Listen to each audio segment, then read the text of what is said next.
بسم الله الرحمن الرحيم. اللهم اجعل في عيني صغيرا وفي أعين الناس كبيرا. وقال كلكم راء ومسؤول عن رعيته أو كما قال الصلاة والسلام. نے ترتیب دی ہے ویلیوز، اقدار. انشاءاللہ ویلیوز کو مرتکز کرتے ہوئے میں چند چیزیں آپ کے سامنے گوشہ گزار کرنا ضروری سمجھتا ہوں.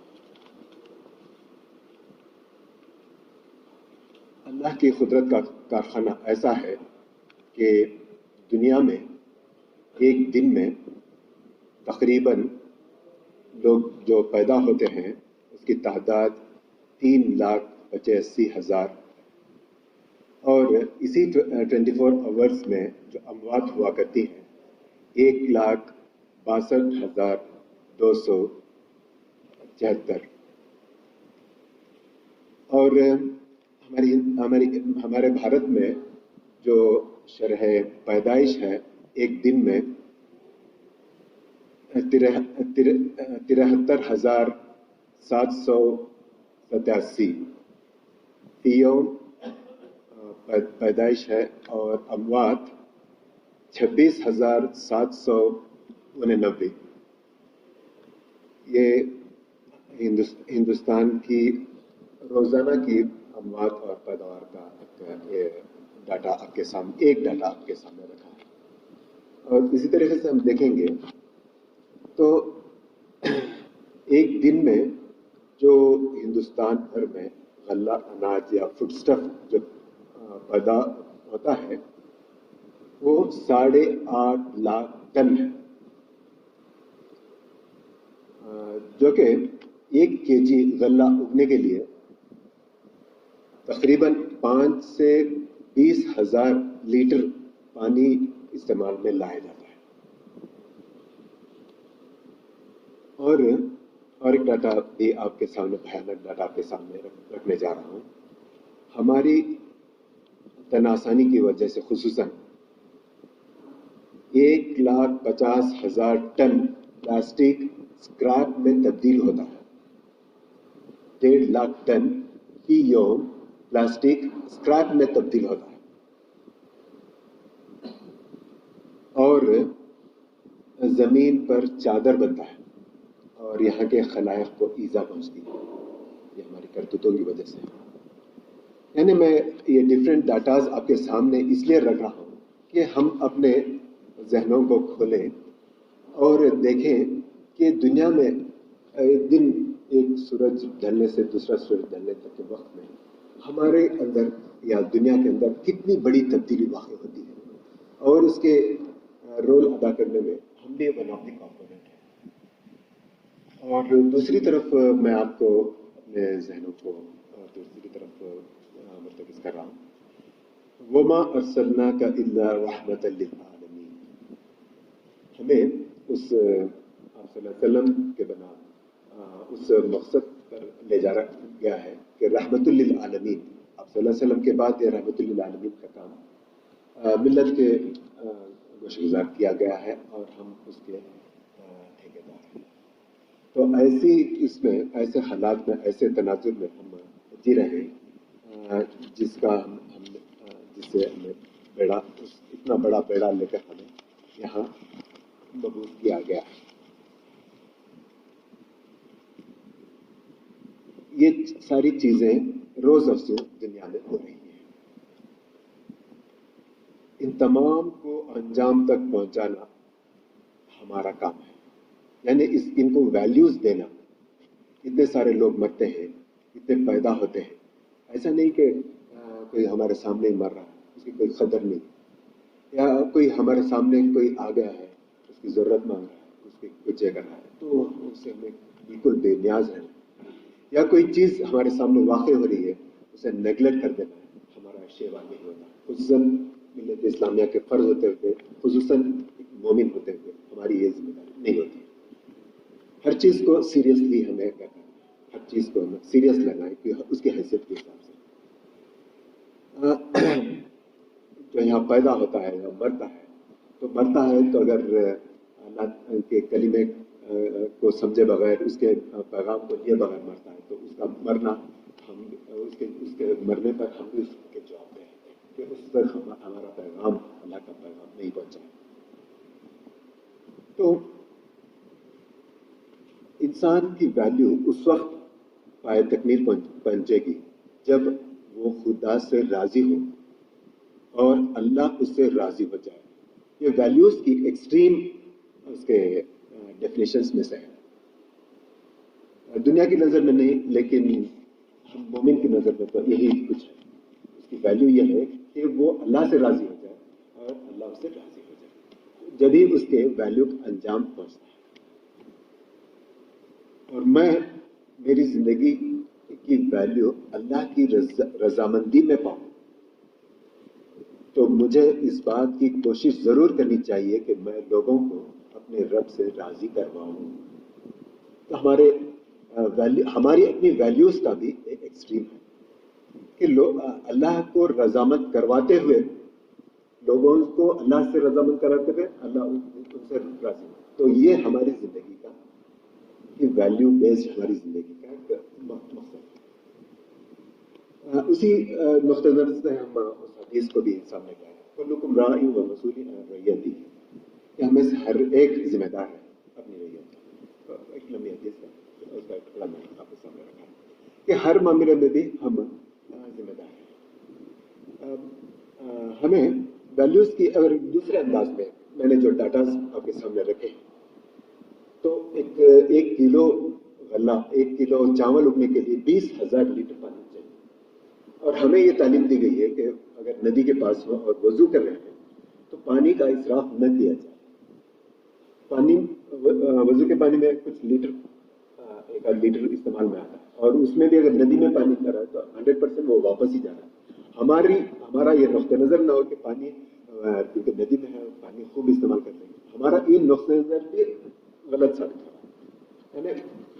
हमारे अपने नुक्ते नज़र को भी हम सेटरेट करना है, अपना चैनल करना है, सही चैनल पर हमारा नुक्ते नज़र इस रहा। तो ये तमाम जो डाटा सामने रखने के बाद हमें अपने रवैयों पर, हमारे अपने वजूद पर गौर करना है कि दुनिया में ऐसा कुछ हो रहा है और हमारा रोल क्या है और क्या होना चाहिए। और एक एंगल में आपके सामने रख रहा हूं, किसी भी शख्स को हकीर नहीं गर्दाना है। ये तो कुरानी तालीम है कि हो सकता असा अयकूनु खैरन मिनकुम, हो सकता है कि वो हमसे एक गुना बेहतर है। या हकीर समझने की एक बात है, उसका दूसरा मतलब यह है कि हर गैर की कदर की जाए। किसी को हकीर समझना एक डिग्रेड, एक नेगेटिव लिखा, उसके मुकाबले में उस आयत से मैसेज ये मिलता है कि उनकी कदर की जाए, यानी इंसान के नफ्स की कदर, टोटली इंसान की कदर की जाए। हकीर करना एक एंगल था, दूसरा एंगल यह है कि उसके मद्दे मुकाबिल कदर की जाए। कदर के मामले में आप सल्लल्लाहु अलैहि वसल्लम ने, मुझे वो हदीस याद आ रही है, वाक़या याद आ रहा है, आप सल्लल्लाहु अलैहि वसल्लम ने उस खातून को सजा देकर हलाक करने से गुरेज किया। बार बार जानिया खातून अपने इतराफ़ के साथ आ रही है, अपनी सजा को कर रही है, सजा मांग रही है, सजाए मौत, रज्म की सजा कर रही है। तो आप सल्लल्लाहु अलैहि वसल्लम रूगर्दानी करते हैं, वो फैलते हैं, ताकि एक फर्द को खामखा हिला करना आप सल्लल्लाहु अलैहि वसल्लम के इंटेंशन में नहीं है। और ऐसे फर्द, ऐसी औरत जिसके बारे में बाद में कुछ गुफ्तगू के बाद आप सल्लल्लाहु अलैहि वसल्लम ने बात रखी कि ऐसे फर्द जिसकी भी मग़फ़िरत सारे लोगों की बख्शिश के लिए काफ़ी है। वहाँ पर सहाबाए किराम थे, उनके सामने आप सल्लल्लाहु अलैहि वसल्लम का कहना है कि तमाम की मग़फ़िरत के लिए उस एक आदमी की गुनाह की माफ़ी काफ़ी है। यानी एक औरत अगर रजम की जाती तो हलाक हो जाती, उसके मुकाबले में आपने वैसी औरत को हयात रखा और उसकी कदर की और उनके पूरे हालात को समझकर आप सल्लल्लाहु अलैहि वसल्लम ने इक़दाम किया। तो वह कि मेरा कहने का मतलब यह है कि कोई फर्द हैरा खैरा नहीं है डिग्रेडेबल नहीं है, उसकी हर फर्द की भी अपने तौर पर अहमियत होती है, चाहे एक चपरासी क्यों ना, एक झाड़ने वाला क्यों ना, और एक खांधे पर बोरिया रखकर वो स्क्रैप उठाने वाला क्यों ना, वो हमारे हक में काम कर रहा है। वो इधर उधर का कचरा ले जाओ कर जमा कर कोई फैक्ट्री को दे रहा है ताकि वो रिसाइकल हो। दुनिया के एक इसमें दुनिया के साइकिल में, रिसाइकिल के साइकिल में वो एक बहुत बड़ा रोल अंजाम दे रहा है। हर अरे गैरत को भी हम किसी को भी डिग्रेड ना करें, उसके अपने तौर पर उसका जमीन पर, इस दुनिया पर और माशरे की तामीर पर, दुनिया की तामीर पर एक हिस्सा रहता है। वैसे फिर और ऐरोवानों के बाद बहुत दूर की भी खुद हम अपनी कदर भी करनी चाहिए। मेरा मेन मौजू यही है कि हम अपनी कदर करें, अपनी वैल्यूज को पहचाने, अपने आप को पहचाने और अपनी वैल्यू को समझें और वैल्यू को रूप दें। ऐसा नहीं कि वैल्यू को समझकर खामोश बैठना नहीं, अपने वसाइल की कदर करें, अपने पास जो चीजें हैं उसकी कदर करें। ऐसा मसलन अब समझे मैं बातचीत कर रहा हूँ और मैं अपनी वैल्यूज की कदर नहीं कर रहा। छोटी सी मिसाल, मैंने माइक को ऑफ करके बैठ गया और मैं अपने तौर पर कहने लगा, तो कई लोगों को बात समझ में नहीं आएगी, सुनने में नहीं आएगी। वसाइल को इस्तेमाल करने की वजह से आप तक बात बहुत अच्छे अंदाज में पहुंच रही है। ऐसे ही तरह पर अपने पास बहुत सारे चीजें रहते हैं। टैलेंट्स एक सबसे बड़ा वसीला है, जरिया है, और उसको उभारना है। तब टैलेंट्स को उभारेंगे, जैसा मैंने माइक की मिसाल दी, वैसे आपके टैलेंट्स दूसरों तक पहुंचेंगे, दूसरे उससे सरफराज होंगे। चाहे अपनी इनफरादी जिंदगी में हो, अपनी माशी जिंदगी में हो, अपने तौर पर हर एक आदमी भी जमीन को कंट्रीब्यूट कर रहा है, माशरे की तामीर को कंट्रीब्यूट कर रहा है। अपना वो अपनी रोजी में मुलविस ही क्यों ना हो, एक उस्ताद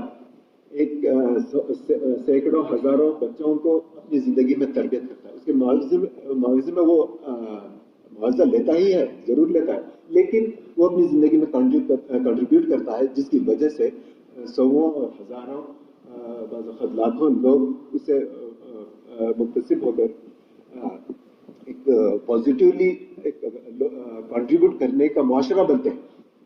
इस तरीके से हर एक आदमी का भी अपना कंट्रीब्यूशन रहता ही है, और एज ए मोमिन, एक मोमिनाना जिम्मेदार होने की हैसियत से हमें कंट्रीब्यूशन होना ही चाहिए और भरपूर होना चाहिए, ताकि मुल्क व मिल्लत की तरक्की हो, मुआशरे की तामीर हो और इस दुनिया की तामीर और तरक्की में हमारा रोल प्ले करें, जिसकी वजह से हम आखिरत की वैल्यूज को कभी न डुबाएं, अल्लाह हमसे राजी हो जाए और पूरी इंसानियत से अल्लाह राजी हो और पूरी इंसानियत अल्लाह को राजी करने के हक में बने। तो ये वैल्यूज के सिलसिले में अलग अलग एंगल से मैंने आपके सामने बातें रखी है। तो जरूरत इस बात की है कि हम अपने वैल्यूज को समझें, अपने वैल्यूज को ज्यादा से ज्यादा इस्तेमाल में लाएं और अल्लाह के लिए और फी सबीलिल्लाह अपने वैल्यूज को लगाकर दुनिया और आखिरत में कामयाबी के हक में हों। वरना ऐसा होगा कि अगर हम अपनी खुद कदर न जाने, जैसा कि मैंने बताया कि अल्लाहुम्मा जल फी आयुनी सगीरा व आयुनी नासी कबीरा, यानी ऐसा गुरूर करते हुए नहीं कि मेरे पास बहुत कुछ वैल्यू है, नहीं, बल्कि तालीम ये दी गई है कि हम लोगों की नजर में हम बड़े बने और अपनी नजर में छोटे। यानी हम लोगों की नजर में बड़े बनना है तो हमें कुछ अपने कॉन्ट्रीब्यूशन भी होनी है, दुनिया में कुछ असरअंदाज हो। जैसे मैंने कहा कि एक उस्ताद इस अंदाज में असरअंदाज होता है, एक अपने तौर पर काम करने वाला, अपने तौर पर कुछ दो करने वाला, रोजी रोटी हासिल करने वाला कंट्रीब्यूट करता है। तो ये कंट्रीब्यूशन में भी हमारी वैल्यूज हो बने। हो सकता है कि इसके जरिए से कई लोगों का चूल्हा जले, हो सकता है कि कई लोगों के अखलाक सुधरे, हो सकता है कि कई लोगों की इसमें तामीरी काम में उसका रोल प्ले हो। अच्छे वसाइल हम देकर लोगों को एक अच्छी जिंदगी लीड करने के लिए मौका हो। तो उसके साथ साथ हम क्यों ना हम उसको हक देकर, हक की इस पैगाम को आम करके हम उसको रोशनास करके उसकी लाइफ को ब्राइट क्यों करें। तो ये असल वैल्यू है। और मैं इसे अल्टीमेटली मैं आखिर तौर पर मैं ये कहूँगा कि ویلیوز کو گردانتے ہوئے، ویلیوز کو سمجھتے ہوئے ہم تحریک اسلامی کے افراد کو یہ ہم باور کرنا ہے کہ ہمارے ویلیوز کو بڑھانا ہے تو ہمارے لیے ایک ہی پلیٹ فارم ہے جو فریض اقامت دین کا پلیٹ فارم ہے. اسی اسلامک سینٹر کے ذریعے سے ہم اپنے ویلیوز کو بڑھا سکتے ہیں. ہم اپنی خدمات کو یہاں پیش کر کے اپنے ویلیوز کو بڑھا سکتے ہیں. اگر ہم ایسا میں پوری چیزوں کو سامنے رکھ کر رہا ہوں، میں نے مثال دی ہے اسلامک سینٹر کی، لیکن میں یہ کہہ رہا ہوں کہ ہم اس اقامت دین کا کام جو رحمت للعالمین کا کام ہے، وہ کام ہم کرتے ہوئے ہم اللہ کے یہاں سرخرو ہو کر اپنے ویلیوز کو سمجھنے کی کوشش کریں. تو اگر ہم ایسا کرنے کے حق میں نہ رہیں، ہم اپنے ویلیوز کو خود نہ روب عمل نہ آئے اور ہم اپنے آپ کو یہ ویلیوز نہ سمجھے، تو گویا کہ ہم اپنی عقل پر اور اپنی بصیرت پر ایک سوال کریں کہ ہم اپنی ویلیوز کو سمجھنے کے حق میں ہیں یا نہیں. اگر ایسا بھی نہیں ہو رہا ہے تو یہ سمجھیں کہ ہم اپنی لائف میں کچھ سیریس نہیں. ایک بہت بڑا سوال ہے اپنی لائف میں اب خود سیریس نہ رہنا، اپنی لائف کو ایسے ہی جانے دینا اور آخرت میں ناکام ہونا ایک بہت بڑا ہمارا ایشو ہے. تو ہم اپنی لائف کی قدر کرنے کی کوشش کرنی چاہیے. اللہ تعالیٰ سے دعا ہے کہ میں نے جو کچھ کہا ہے اس پر غور و فکر کر کے عمل کرنے کی کوشش کریں. میں یہ نہیں کہتا کہ جو کئی باتوں سے زیادہ عمل کرنے کے حق میں. ایک آدمی جب کہتا ہے تو اس کے سنتا ہے تو دوسرے دن 5-10% ہی وہ چیز یاد رہتی ہے، پھر اس کے بعد پھر کتنا عمل میں لاتا ہے. کہنے سننے سے زیادہ عمل کرنے کا تو معاملہ بہت دور کا ہے، ہو ہی نہیں سکتا، پاسبل ہی نہیں ہے. میں ویلیوز کو کرتے ہوئے ہر چیز کی ویلیو ہوتی ہے. دعائیہ کلمات میں بھی میں ویلیو کے تحت ہی کر رہا ہوں کہ ہم ان تمام چیزوں کو غور و فکر کر کے اپنے ویلیوز کریں، اپنی ویلیو کریں. تو اللہ سے دعا ہے کہ ہم اپنے آپ کی قدر کریں اور اپنی ویلیو کو سمجھ کر اللہ زندگی میں ہم دنیا گزارنے کے عطا فرمائے. وآخر دعوانا الحمد للہ.